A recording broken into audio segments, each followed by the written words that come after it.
What's up, Copy Squad? It's your boy, Kyle Milligan of KyleTheWriter.com, and I'm coming to you live from Manning, South Carolina. This is even more boondocksy. Well, this spot might not be, but I've been traveling in North Carolina the past week, and I'm on my way back to Florida now, and I had to pull off the road at like the first exit I could around 4 p.m., and guess what? There's nowhere with Wi-Fi, there's no Starbucks, no coffee shops. There was a coffee shop, but it's closed on Saturdays and Sundays, which... What? Why? Anyway, that's life over here in the Carolinas, man. It's a slow ball game. So today I kind of want to talk about, I didn't really have much planned. I've just been driving for like the last 4 hours. But I guess I'm going to talk about something that came to mind just a little while ago. And it's this idea of marketing like a 7-year-old. So there is a certain 7-year-old who I encounter during my daily life, pretty frequently anyway. And 7-year-old in first grade, knows her basic math, ABCs, kind of things a 7-year-old knows. And there was a question that she was asking quite a lot during recent days, right? And the question always starts with, what do I do, like ... Like the question would be like, where do I put this? What do I do now? Like what, like if she hasn't got explicit permission to go play on her tablet or go play this or go do that, she sits and waits for the command.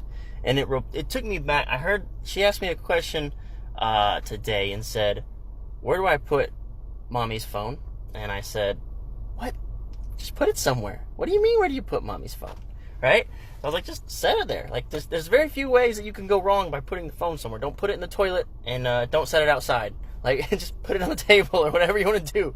What up, F-Tab? Welcome to Live, brother. So that reminded me of a question that got posed to me once. And okay, so I wanted to put that story in front of you because it's like, okay, that's a 7-year-old, right? And it demonstrates how much patience I have, right? I'm like, what are you talking about? But anyway, yeah. So that's a 7-year-old. So it's like, that's to be expected. It's just part of like being a child and growing up and everyone telling you what to do your whole life. But I remember when I was in college and I was a senior and my girlfriend was a sophomore and we were both at UNC, University of North Carolina. So I was helping her move into her dorm for the year. She was about to start her sophomore year. And as I moved her into her dorm, I walked out of the dorm to the elevators. When I got to the elevator, there was a dude standing there, looking very much like a freshman, kind of just staring at the elevator, kind of like slack-jawed, like, And I got to the elevator, I pushed the button or whatever, I was waiting with him, and he looked and he said, do you know where we're supposed to go? And I was like, what do you mean we're supposed to go? He's like, are we going to have like a meeting? Like, do we have to go somewhere? And I was like, no, dude, you're in college, bro. Like, you don't have to go anywhere. You don't have to go to class. Like, you're here. This is it. You're an adult. Do whatever the hell you want. And I just remember that kid. It kind of struck me. It's like, this dude has no idea what to do if someone doesn't tell him exactly what to do. Like, he legitimately he had to be like 17 or 18, right? So he's a freshman in college. He's 17 or 18. He's got a dorm at a university. He's just moved in.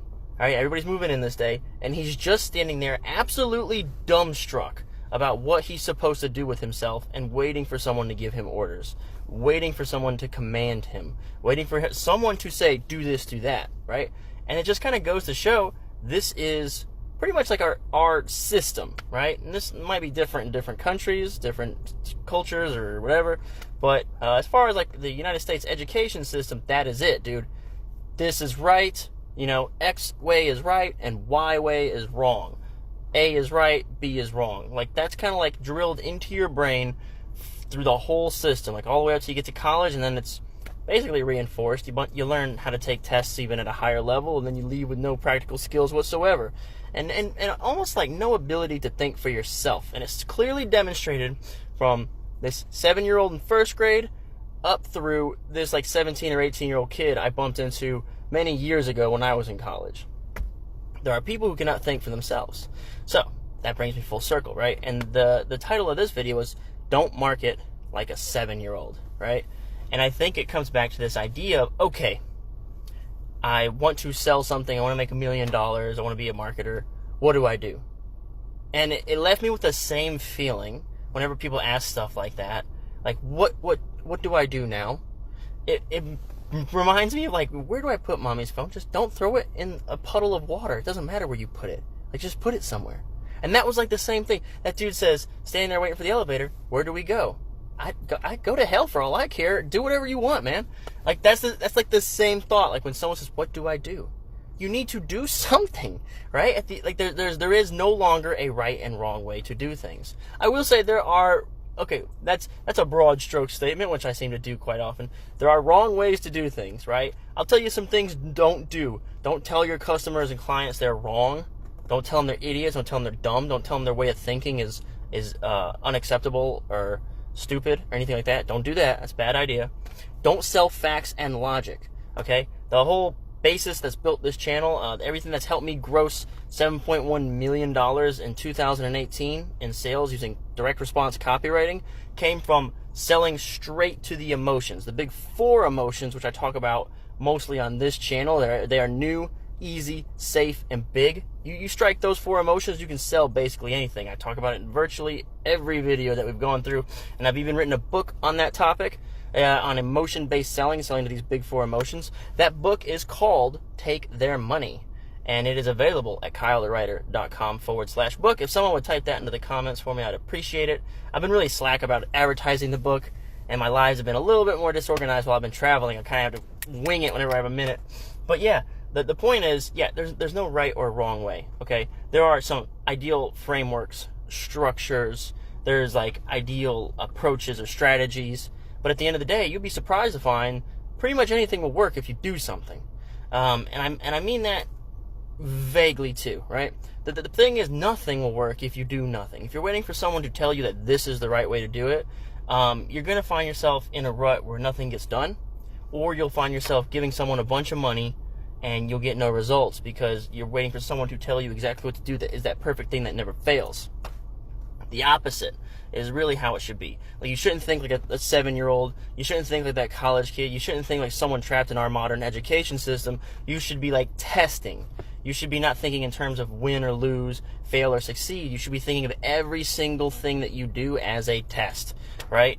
And the classic example, like you see this in these fitness memes all the time, like the meme, or it's like a motivational post. It's like, if a toddler fell down like 2 or 3 times, do you think, like, if a toddler trying to walk, I suck at memes, right? It's like, if a 2-year-old tried to walk and fell down 2 or 3 times, do you think the 2-year-old would think to themselves, this walking thing just isn't for me, right? That's how you need to get back to being stupid.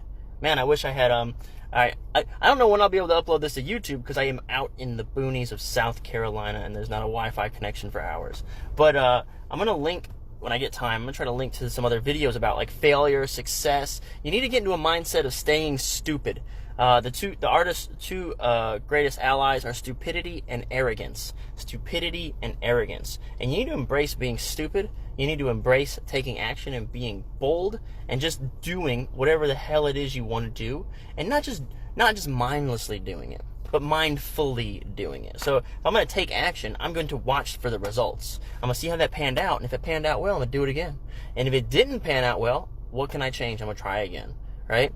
Everything that you do is not like, it's all a test. That's, whenever you frame everything like that, you can kind of become invincible, right? Like, but sitting around waiting for, okay, what do I do now? You're gonna wind up in a world of hurt, because there is no right or wrong answers for things like that. Every product is going to be a little bit different. Every funnel will be a little bit different. Every pitch, every unique mechanism is going to be unique. Your unique selling proposition should be unique. There is no like step 1, step 2, step 3, step 4 success, right? So that's something that I picked up. Yeah, a 7-year-old asked me, where do I put mommy's phone, right? If for anyone who's just tuning in, a 7-year-old asked me, where do I put mommy's phone? And my first thought was, I don't give a damn where you put the phone. Just don't throw it in like some water. It doesn't matter where you put it.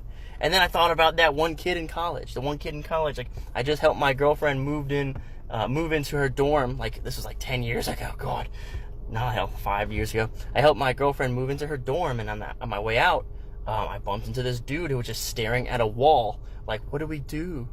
Where do we go? Like, dude, you go where you want, you do what you want. Like, you don't need someone's permission. You don't need someone to tell you exactly what to do, when to do it, or how to do it. You just go live your life now. And people are like indoctrinated in this class or this system where it's like you need to wait for instructions for everything. You can't just go do anything. And that's a burden, man. That's a burden. It's like a cage you got to break out of. It makes everyone stay in line and follow orders, and that's nice for society as a whole, I guess. But for people who want to make it as freelancers, as copywriters, as marketers, you got to break out of that and think of everything that you do as a test. Because, I mean, we don't market the same way we market back in the day, man. I mean, I think the only things that are lasting are the fact that we only need to sell to emotions. I think the more you try to dive into, like, being clever, creative, coming up with, like, unique things, like, let me think of how to put this. You want to come up with something new and unique, right? But you want to pitch it to these same basic 4 emotions. If you try to, what is it called? Like recreate the wheel or something like that, you're going to stumble and fall. If you try to be like super clever or like wizarder or create wizardry with your writing, you're probably going to stumble and fall. Simply find something that you can use in your product that makes it both sound new, easy, safe, as incredible, and makes a big impact in the customer's life, and just strike those chords for them. Find those elements in your product or offer and strike those 4 chords with your customer base. That's marketing, dude. How you do that is up to you, is the point. And I always get my messaging, like I'll start a live, in the first 6 minutes will be kind of like, ruh, ruh, ruh, but in the last 4 minutes, I'll be like, oh, that's what I meant to say. How you say it, how you market it, how you get that message out there, totally up to you, man. That's what makes you a unique snowflake, right? But the thing is, you don't need to go any more clever than these 4 things. You just need to sell to these big 4 emotions, man. However you spin that, totally up to you. But don't overdo it. Don't kill yourself. Don't think you have to reinvent the wheel, baby. It's these 4 things. If you want to learn how to sell to the big 4 emotions, the system I call emotion-based selling, and I teach you all about it in my book. It's called Take Their Money. It's available at kylethewriter.com/book. That's all I've got today, Copy Squad. I invite you guys to drop questions. I think since I've been doing this for a while, I just expect questions to come. I remember when I started doing lives, like halfway through, I said, go ahead and drop your questions. I'll answer them at the end. And people would just drop questions. And somewhere along the line, I stopped saying that. And I guess I got entitled thinking you would just ask questions. I also answer a lot of questions on the YouTube channel. But do feel free whenever you join these things. I see people checking them out like daily now. Do feel free to drop questions. I'm happy to answer them in real time. It gives me something to talk about. Gets a little nerve-wracking just talking to my own face, right? So definitely always feel free to engage with me. That's why I do the lives instead of just these pre-recorded like high production videos. So that's all I got for today. If you want to learn about emotion-based selling, you can check out my book at kylethewriter.com/book. The book is called Take Their Money. That's it. Thanks so much for tuning in. Peace out, Copy Squad.